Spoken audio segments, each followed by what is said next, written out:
A crisp winter sun hangs low over Kentucky's rolling fields. It is January 7th, 1948, an ordinary afternoon turning eerily extraordinary.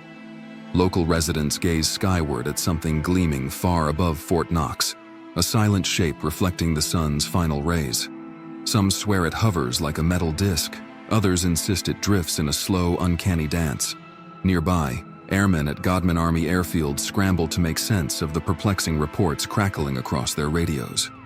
Eyewitness accounts are as unsettling as they are contradictory. How can one object appear both stationary and swift? Alarm grows among the ranks, and rumors spread of a possible threat skirting America's post-war defenses. For Captain Thomas F. Mantell, Jr., a decorated World War II pilot, duty compels him to lead a daring pursuit into uncharted skies. Many will later question whether this mission was doomed from the start. Haunted whispers persist about the aftermath of that day: splintered metal on a Kentucky farm, hushed military briefings, and a sudden hush over the base. Reports of a flying saucer spark curiosity, but also sow confusion. Was it truly something otherworldly, or just a top-secret device floating far overhead? To uncover the truth behind that ominous shape in the sky, we must trace every echo of the moment Mantell took flight.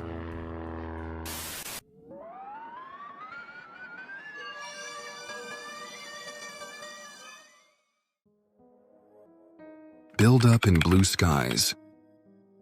Kentucky's rolling farmland and small-town life seemed tranquil in the aftermath of World War II. By early 1948, the region's days passed quietly. Locals tended fields, socialized over coffee at roadside diners, and kept half an ear out for rumors of new military tests at nearby Fort Knox. Though whispers of flying discs had started cropping up nationwide, few in these parts truly expected to witness anything out of the ordinary, especially not high above their own backyards. On this particular January day, the crisp winter air and bright sun made for near-perfect visibility, ideal for pilots on routine flights. The Godman Army Airfield at Fort Knox bustled with typical operations: tower staff logging incoming calls, ground crews servicing aircraft, and officers poring over flight schedules. Despite the post-war relief, an undercurrent of global tension persisted. With the Cold War on the horizon, the U.S. military kept a vigilant watch for unexpected aerial intruders. Among the airfield's personnel was Colonel Guy Hicks, a straightforward, no-nonsense base commander, known for his steady leadership. Nearby, Captain Thomas F. Mantell, Jr., and members of the 165th Fighter Squadron were concluding a training mission in their P-51D Mustangs. The 25-year-old Mantell had already earned distinction during World War II. Colleagues admired his fearless spirit and calm demeanor in the cockpit. Off-duty, he was as grounded as he was in the sky, young, ambitious, and eager to build a future for his family after the war's upheavals. That same afternoon, local residents were the first to notice something unusual in the heavens. An object, brilliant in the daylight, hovering far above the countryside. Word reached the state police, who alerted Godman Field. Up in the control tower, watchful eyes scanned the horizon for any sign of trouble. Reports crackled over the radio. A large metallic shape, it's just hanging there. Despite a calm routine on the ground, a quiet sense of alarm grew. In only a matter of minutes, Fort Knox would transform from a picture of everyday Army life into the nerve center of one of America's earliest and most confounding UFO alerts. What exactly loomed over the base that day was still anyone's guess, but before nightfall, the question would consume Colonel Hicks, Captain Mantell, and an entire nation. High-altitude pursuit. That afternoon at Godman Army Airfield, all seemed routine. 4 P-51 Mustang fighter planes droned overhead on their way home from a training run, each pilot ready to wrap up another day's work. But in the control tower, a tense murmur began circulating. Local police and scattered eyewitnesses had reported an unusual aerial object reflecting the winter sun. Operators described it as large, metallic, perhaps hovering at extraordinary altitude. Colonel Guy Hicks, a composed leader even in wartime chaos, stood at the tower's windows, scanning the horizon with binoculars. "It's still there," he said quietly, noting a white shape tinged in red glimmer. Some on base guessed it could be a classified test balloon, others feared something far stranger. Curiosity mingled with apprehension as radio chatter continued pouring in. What kind of craft could remain suspended in the sky for so long? Enter Captain Thomas F. Mantell, Jr., leading his flight of 4 Mustangs. Upon receiving orders to investigate, Mantell and his men changed course for the object's position. From his cockpit, he radioed back that it appeared tremendous in size, stationary one moment and accelerating the next. Even from a distance, it gave off an uncanny sheen. Each new detail heightened the tension in the tower, with Colonel Hicks and his staff torn between simple answers and the profound unknown. Meanwhile, on the ground, area residents paused their daily routines to watch the drama unfold. Farmers in fields shielded their eyes from the winter sun to spot 4 tiny specks climbing higher and higher. Families riding along rural roads pulled over, gawking at what looked like a gleaming orb miles above the Mustangs. A hush seemed to descend across the countryside, as though nature itself felt the looming gravity of the chase. Ascending swiftly to around 15,000 feet, Mantell's flight encountered thinning air. 2 wingmen soon peeled off due to lack of oxygen gear. One pilot would later recall an odd sense of foreboding, as though they pursued something beyond human understanding. Yet Mantell pressed on, his last transmissions, echoing a mix of awe and determination. "I'm closing in," he reported. "It's a huge reflective object. I'm going to take a better look." Then came an abrupt break in radio contact. The tower tried hailing Mantell repeatedly, but silence lingered. Observers on the ground claimed the unidentified craft appeared to climb again, as if it outpaced even a determined fighter pilot. Some said it shot skyward, others swore it melted into the haze. Yet all accounts agreed that in those tense moments, the brilliant object vanished from sight, taking with it any chance of immediate answers. At Godman Field, an uneasy stillness replaced the buzz of constant updates. Crew members stood at their posts, uncertain whether they had just witnessed a routine scramble for a top-secret balloon or a brush with something that defied military understanding. Hours later, word would begin to spread. Captain Mantell's plane had gone down.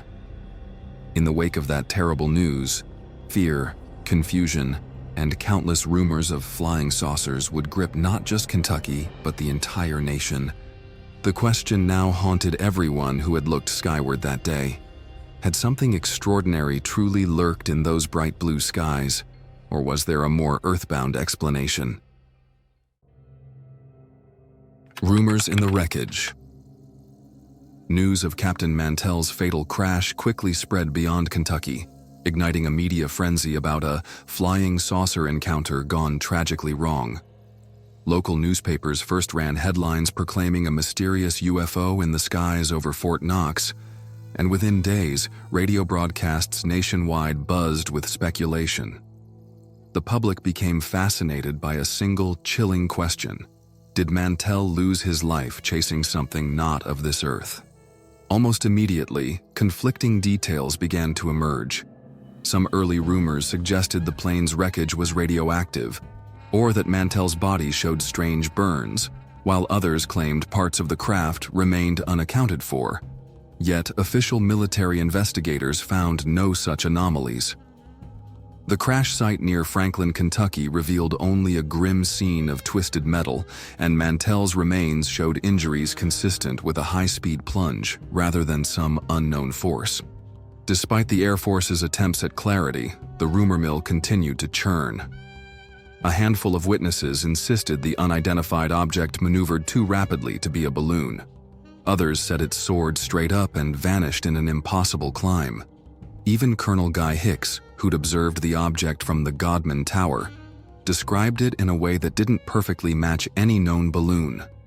Skeptics, meanwhile, pointed out that untrained observers often misjudge an object's size, distance, and movement in open sky. In time, different theories circulated to explain the tragedy and the strange spectacle in the sky.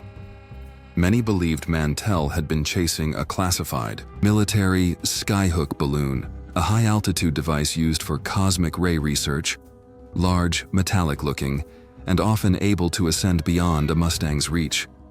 Others remained convinced the craft was extraterrestrial, pointing to Mantell's own description of a tremendous metallic object and to the swirl of secrecy that sometimes accompanied UFO investigations. Still, another minority view posited an astronomical or atmospheric phenomenon, such as planet Venus, or a bright, hazy reflection that misled the pilot. No matter the cause, nearly everyone agreed on one factor. Mantell lacked oxygen equipment, making him vulnerable to hypoxia as he pushed past 25,000 feet.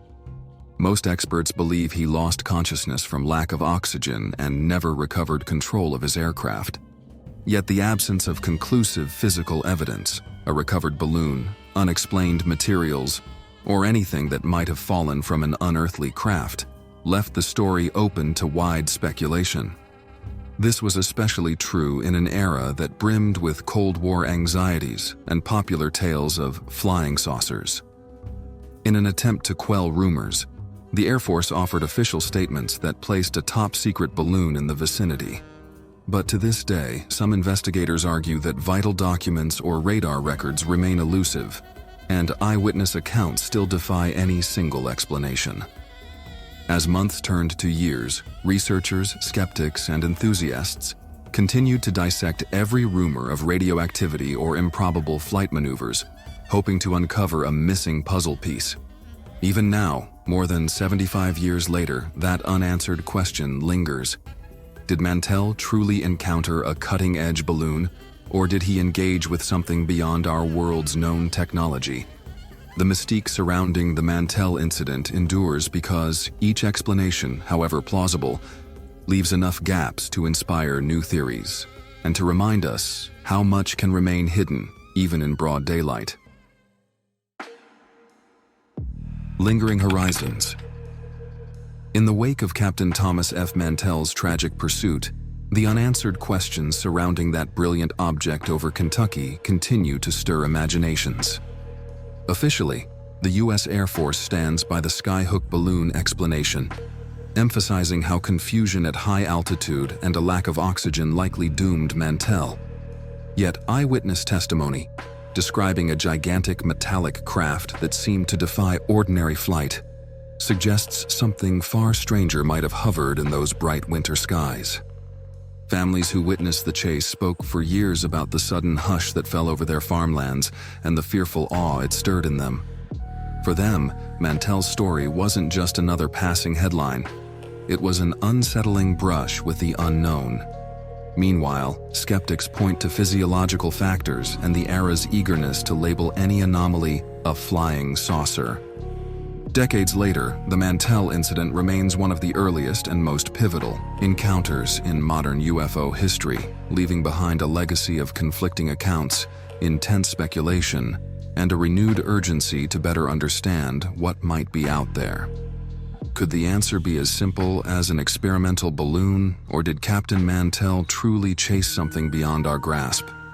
In the end, the sky keeps its secrets, and his final flight stands as a haunting reminder that not every mystery can be neatly resolved. Was Captain Mantell's final flight truly an encounter with something beyond our world? Or could it have been a misidentified balloon that ended in tragedy? Let me know your thoughts in the comments below. Thank you for watching Mr. Alien Files. If you enjoyed this ufology mystery, continue exploring the unexplained in our next video.